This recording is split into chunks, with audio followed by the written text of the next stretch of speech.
हे आपण स्तोत्र संहिता 27 याकडे जाऊया आणि त्यामधील 8वं वचन आपण वाचूया. स्तोत्र संहिता 27 वचन 8.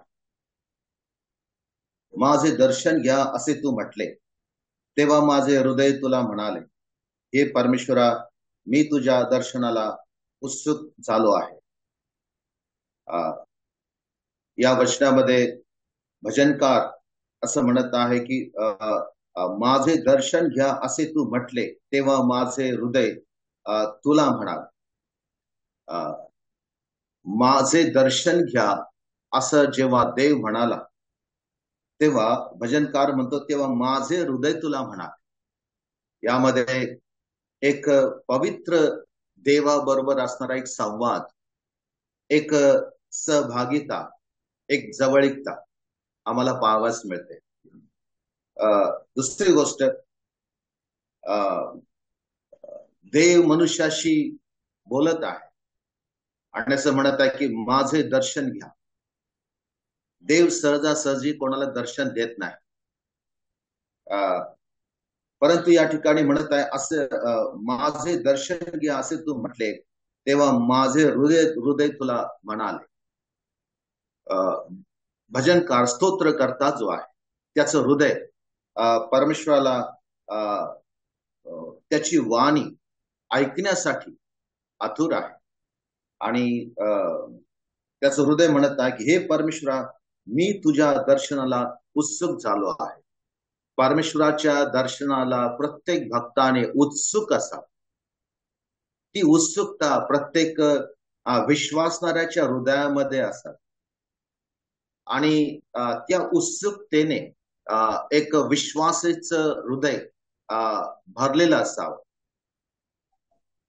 आणि त्या हृदयाची उत्सुकता जरी आजूबाजूचे लोक यांना जरी समजली नाही, तरी जो परमेश्वर जो आम्हाला मनुष्याला दर्शन देऊ इच्छितो, त्या परमेश्वराला आमच्या हृदयाची उत्सुकता माहित आहे आणि आमचं हृदय त्या परमेश्वराविषयी, त्याच्या दर्शनाविषयी काय विचार करते हे देखील तो परमेश्वर जाणणारा परमेश्वर आहे.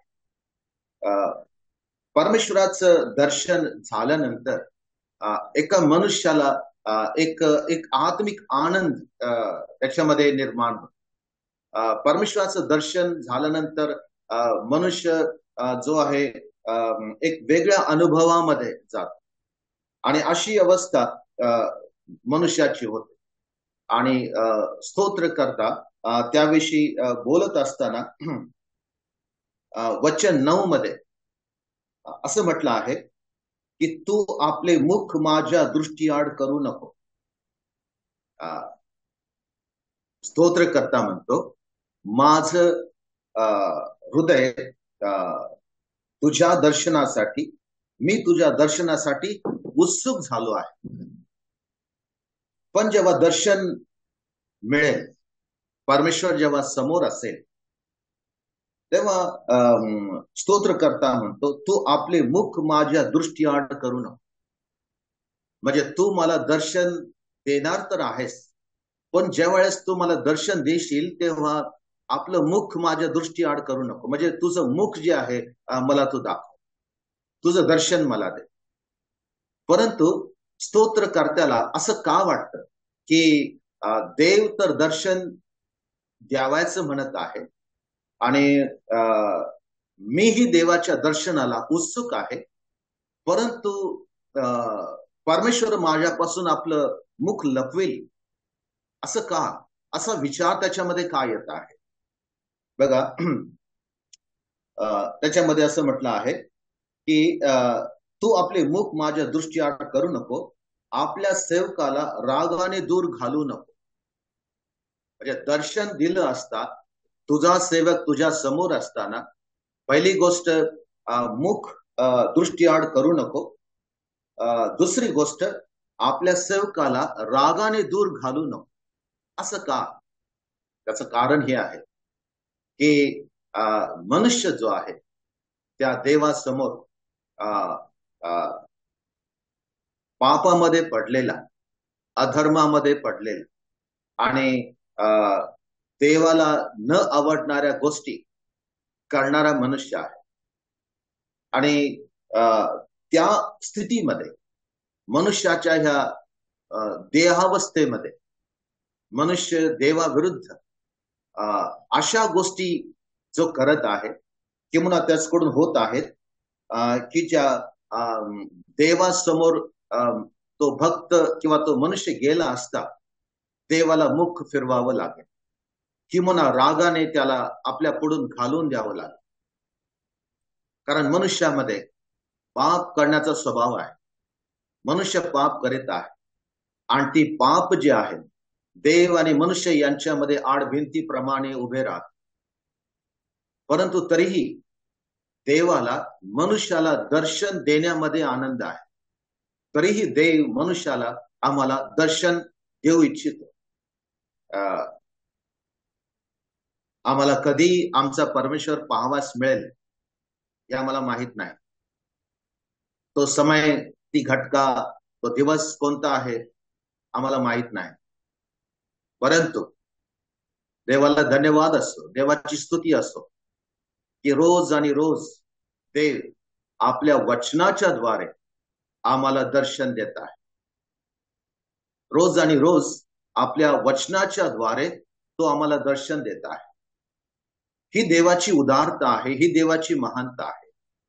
आणि त्या वचनाच्या द्वारे तो आम्हाला दर्शन देत असता. आपलं चांगुलपण देखील तो आमच्या समोर प्रगट करीतो. आमचे दोष देखील तो आम्हाला दाखवितो. आमचा अधर्म देखील तो आम्हाला प्रगट करीतो. तो आपली धार्मिकता देखील आमच्या समोर प्रगट करीतो. आणि परमेश्वर जो आहे प्रति दिवशी आम्हाला वेगवेगळ्या प्रकारे आपलं दर्शन देत आहे. परंतु मनुष्य वचनाच्या द्वारे मिळणाऱ्या दर्शनासाठी तेवढा उत्सुक नाही जेवढा मनुष्य प्रत्यक्ष देवाला पाहण्यामध्ये उत्सुक आहे. प्रत्यक्ष माझा देव, माझा प्रभू कसा आहे हे पाहण्यामध्ये आम्हाला उत्कंठ आहे. परंतु तो परमेश्वर जो आमच्या ह्या मानवी नेत्रांना आज दिसत नाही, तो परमेश्वर आपल्या पवित्र वचनाच्या द्वारे रोज आणि रोज आपल्याला दर्शन देत आहे. हे हे आमच्यासाठी मोठं सौभाग्य आहे. पहा, त्या वचनामध्ये, 9व्या वचनामध्ये म्हटलं आहे, आपल्या सेवकाला रागाने दूर घालू नको. जो परमेश्वर आपल्या सेवकावर, आपल्या दासावर, आपल्या लोकांवर जो प्रीती करत आहे आणि तो प्रीती करत असताना आपल्या लोकांना दर्शन तो देण्याकरता म्हणतो की माझे दर्शन घ्या. त्याचं दर्शन घेत असताना रागाने दूर तो परमेश्वर घालवणार नाही. त्याचं कारण प्रभू येशू ख्रिस्त आहे. कारण प्रभू येशू ख्रिस्त आम्ही मनुष्य आणि देव यांच्यामध्ये मध्यस्थ असल्यामुळे आणि प्रभू येशू ख्रिस्ताने आमच्या साठी सांडलेलं रक्त जे प्रायश्चित्त म्हणून देवासमोर आहे, त्याद्वारा परमेश्वर आम्हाला आपलं दर्शन देण्यासाठी जेव्हा उत्सुक आहे, जेव्हा तो दर्शन आम्हाला देईल तेव्हा तो आम्हाला रागाने दूर घालून देणार नाही. कारण आमच्या प्रभूने आमच्यावर असणारा देवाचा राग, क्रोध त्याने काल्वरीच्या वधस्तंभावरती शमविला आहे, तो शांत केला आहे. आणि आता त्या देवाच्या समीप जाण्याकरता, देवाचं दर्शन घेण्याकरता आम्ही योग्य आणि पात्र असे ठरलो आहोत. कारण प्रभू येशू ख्रिस्ताने आपल्या रक्ताने आम्हाला धुवून शुद्ध आणि पवित्र करून त्या परमेश्वराच्या उपस्थितीमध्ये येण्याच्या योग्यतेचं बनवलं आहे. परंतु स्तोत्रकर्ता जो आहे तो असं म्हणतो, वचन 9च्या पुढला भाग, तू माझे सहाय्य होत आला आहेस. परमेश्वराचं दर्शन घेण्याकरता परमेश्वरानेच आम्हाला सहाय्य करण्याची गरज आहे, किंवा परमेश्वरच आमचा सहाय्य करता झाला तरच आम्ही परमेश्वराचं दर्शन घेऊ शकतो, किंवा ते दर्शन आम्हाला प्राप्त होऊ शकते. वचन म्हणते, तू माझे सहाय्य होत आला आहेस. जेव्हा मोशे म्हटला परमेश्वरला, प्रभू परमेश्वर मला तुझं मुख पाहायचं आहे, त्यावेळेस परमेश्वर म्हणतो की माझं मुख पाहून कोणी मनुष्य जिवंत राहू शकत नाही. परंतु तरी मोशे आग्रह कर, प्रभू मला तुझं मुख पाहायचं आहे, मला तुझं दर्शन हवं आहे. आणि त्यावेळेस परमेश्वर एक उपाय सुचव. तो म्हणतो, इथे वर एक खडकाची कपार आहे, त्या खडकात मी तुला लपवतो, आपल्या दोन्ही हातांनी तुला आच्छादित करतो, झाकून घेतो, आणि मी तुझ्या जवळून जातो, तेव्हा तू मला पाठमोहरा पाहशील. मोशेला देवाचं दर्शन हवं आहे, परंतु देव आपलं दर्शन देण्याकरता मोशेचं सहाय्य कर, मोशेला सहाय्य होत. देवाची इच्छा आहे की माझं दर्शन देखील याला व्हावं, आणि याचा मृत्यू देखील होऊ नये, म्हणून याचा बचाव होण्यासाठी एका खडकाची, परमेश्वराच्या हाताची नितांत गरज आहे. आणि तो खडक जर म्हटलं तर तो आमचा प्रभू येशू ख्रिस्त आहे. परमेश्वराचे हात त्या मोशेला सुरक्षित ठेव, आणि परमेश्वर ज्याचं दर्शन अति भयप्रद आहे, तो परमेश्वर मोशेला ज्या प्रकारे दर्शन देत आहे, त्यामध्ये मोशेचं सहाय्य करणारा परमेश्वर आहे. परमेश्वराच्या पवित्र उपस्थितीमध्ये परमेश्वराच्या दर्शन घेण्याकरता परमेश्वराच्या सहाय्याची, प्रभू येशू ख्रिस्ताची नितांत गरज आहे. येशू ख्रिस्त जर नाही, परमेश्वराचं सहाय्य नाही, तर आम्हा मनुष्याला परमेश्वराचं दर्शन होणे हे दुर्मिळ गोष्ट आहे. आणि म्हणून त्या देवाला धन्यवाद असो, त्याची स्तुती असो. असं म्हटलं आहे, हे माझ्या उद्धारक देवा, माझा त्याग करू नको, मला सोडू नको. परमेश्वराचं दर्शन घेण्यासाठी मनुष्य देवाजवळ जात असतात. एका भक्ताच्या अंतःकरणामध्ये हा विचार असावा की हे माझ्या उद्धारक देवा, माझा त्याग करू नको, माझा त्याग करू नको. परमेश्वराने आमचा त्याग करू नये, म्हणून परमेश्वराने आपल्या पुत्राचा त्याग केला.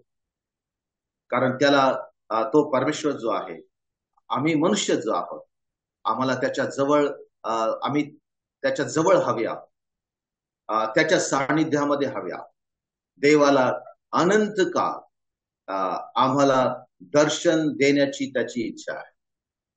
वेगवेगळ्या प्रकारे तो आम्हाला दर्शन देऊ इच्छितो आणि देत राहणार.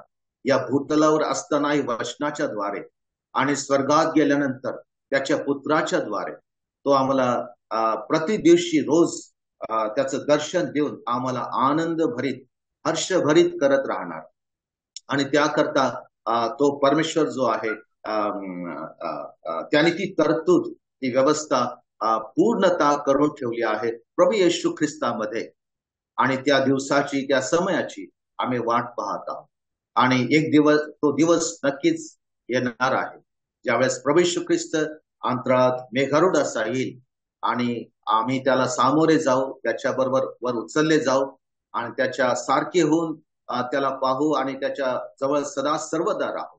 आणि ते दर्शन आमच्यासाठी मरणातून आम्हाला जीवनात पार नेणार असं दर्शन आहे. आज आमच्याकडे मरणातून जीवनात पार नेणारा विश्वास आहे, परंतु ते दर्शन आम्हाला सर्व देहावस्थेपासून सुटून एक पवित्र देह अवस्थेमध्ये नेणार, अनंत जीवनाकडे नेणार असं ते दर्शन आहे. आणि म्हणून असं दर्शन परमेश्वर आम्हाला देत आहे, आणि ते घेण्यासाठी, त्याच्यासाठी आम्ही भक्त उत्सुक असावे, अशी त्या देवाची इच्छा आहे. देव तुम्हाला आणि मला सहाय्य करो. आजचा दिवस प्रभूने आम्हाला दिला आहे आणि तो आम्हाला वचनाच्या द्वारे दर्शन देत आहे, वचनाच्या द्वारे आमच्याशी बोलत आहे. येणाऱ्या दिवसामध्ये तो प्रत्यक्ष आमच्याशी बोलणार आहे. आम्ही त्याला प्रत्यक्ष पाहू आणि आम्ही प्रत्यक्ष त्याच्या सानिध्य राहू. देवाने दिले ह्या वचनाबद्दल देवाची स्तुती असो. देवाच्या नावाला महिमा आणि गौरव सदा सर्वदा मिळत राहू. आमेन.